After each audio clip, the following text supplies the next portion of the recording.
बिस्मिल्लाहिर्रहमानिर्रहीम। अस्सलाम वालेकुम डियर स्टूडेंट्स, उम्मीद करती हूँ कि आप सब खैरियत से होंगे। मैं हूँ आपकी टीचर आयशा अमीन। और जैसा कि आप जानते हैं कि पिछले 2 लेक्चर्स के अंदर हम लेयर्स ऑफ द अर्थ वाले टॉपिक को कंप्लीट कर चुके हैं और आज इस लेक्चर के अंदर स्टूडेंट्स उनसे रिलेटेड जितने भी MCQs, शॉर्ट क्वेश्चंस और लॉन्ग क्वेश्चंस बन सकते हैं उन सबको हम आज इस लेक्चर के अंदर डिस्कस करेंगे। What is the outermost layer of the earth called? जो सबसे outermost layer है स्टूडेंट्स ज़मीन की, उसको क्या कहते हैं? उसे कहते हैं crust. Which layer of the earth is mostly made of molten rocks? कौन सी लेयर है जो कि मोल्टन रॉक से मिलकर बनी हुई है? तो मोल्टन रॉक्स किसके अंदर है? मेंटल में। What is the hottest layer of the earth? ज़मीन की सबसे गर्म लेयर कौन सी है? तो सबसे गर्म लेयर कौन सी है? सबसे लास्ट वाली inner core. Next question is which of the following layer is liquid?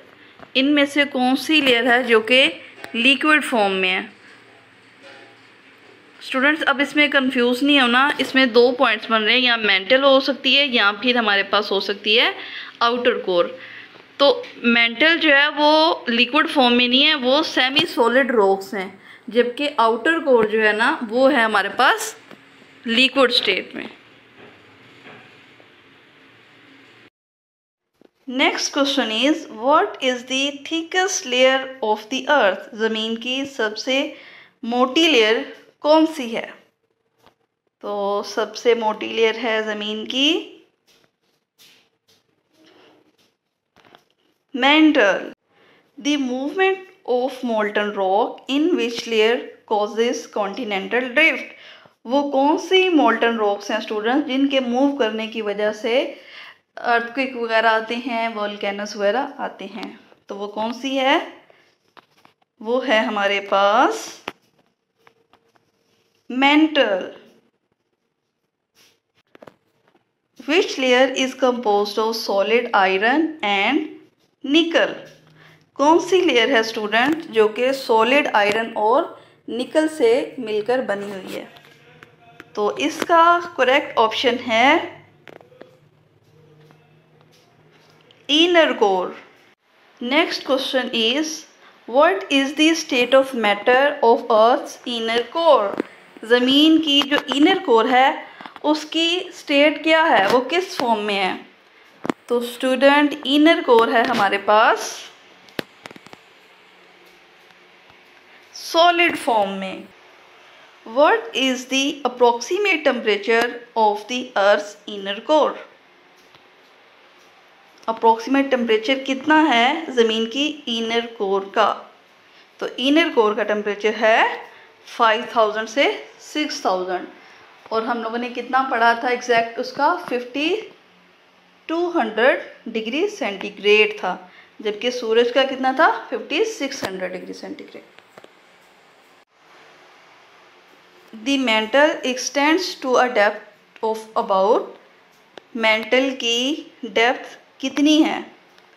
Mental हमने पढ़ा था कि सबसे मोटी लेयर है मेंटल और वो थी 2900 किलोमीटर।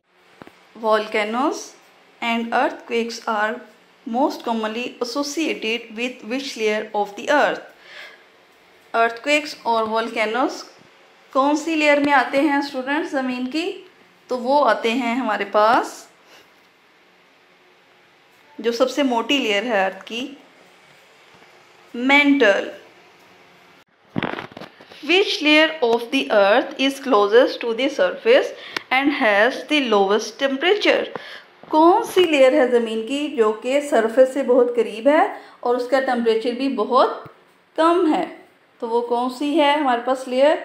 वो आ जाती है हमारे पास सबसे outer most crust.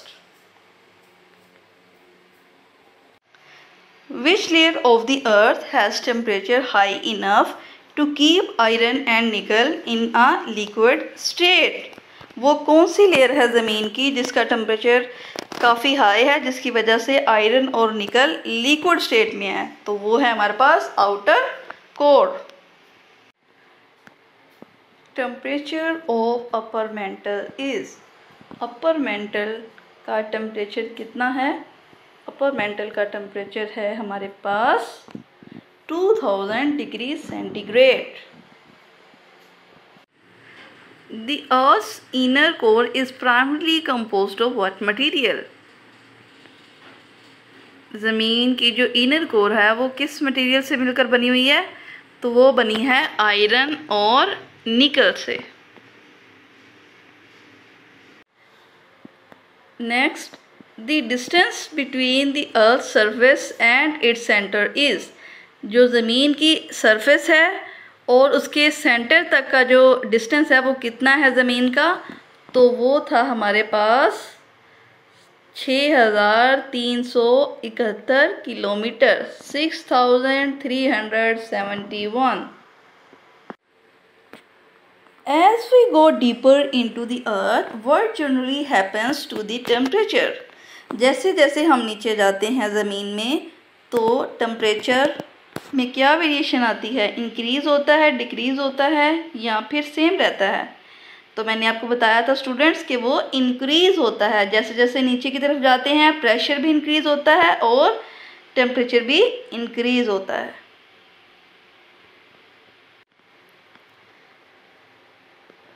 Which layer has temperature cool enough for it to be solid rock, allowing us to walk on it? Students, कौन सी लेयर है जिसका टेम्परेचर बहुत ज़्यादा कम है जिसकी वजह से हम उसके ऊपर चल फिर सकते हैं? वो है हमारे पास क्रस्ट।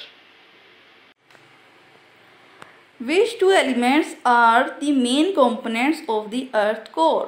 ज़मीन की जो कोर है उसके मेन कंपोनेंट्स कौन से हैं? वो मेन कंपोनेंट्स हैं,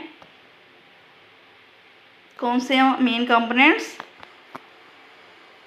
आयरन एंड निकल। Which layer is found immediately beneath the earth crust? ज़मीन की अर्थ क्रस्ट के बिल्कुल नीचे कौन सी लेयर जो है वो पाई जाती है? तो क्रस्ट के बाद आती है हमारे पास mantle. What is the depth of inner core? Inner core की डेप्थ कितनी है? तो इनर कोर की डेप्थ है हमारे पास 1250 किलोमीटर्स। स्टूडेंट्स, नेक्स्ट है हमारे पास शॉर्ट क्वेश्चंस। फर्स्ट क्वेश्चन है डिफाइन जियोग्राफी। इसका आंसर है the word geography is a combination of two words, geo and graphy. Geo means earth and graphy means description of the earth. Next question है write the name of important layers of the earth: crust, mantle and core. Next question है what is Sial stands for? Sial stands for silicon and aluminium. Next question is what is SIMA stands for? SIMA stands for silicon and magnesium. Next question is what is NiFe stands for? NiFe stands for nickel and iron. Next long question इसमें जो बन रहा है students वो क्या है? What do you know about the internal structure of the earth? तो ये स्टूडेंट लॉन्ग क्वेश्चन है। ये इसके अंदर डिफरेंट लेयर्स, क्रस्ट को डिटेल में डिस्कस करना है, मेंटल को, इनर कोर को, आउटर कोर को। ये आपका लॉन्ग क्वेश्चन है, ये 5 नंबर का आपका क्वेश्चन लॉन्ग क्वेश्चन आ सकता है। तो इसको आपने जो मैंने पीछे लेक्चर्स पढ़ाया उनको आपने सारा ही याद करना है, लॉन्ग क्वेश्चन लेयर्स वाला टॉपिक।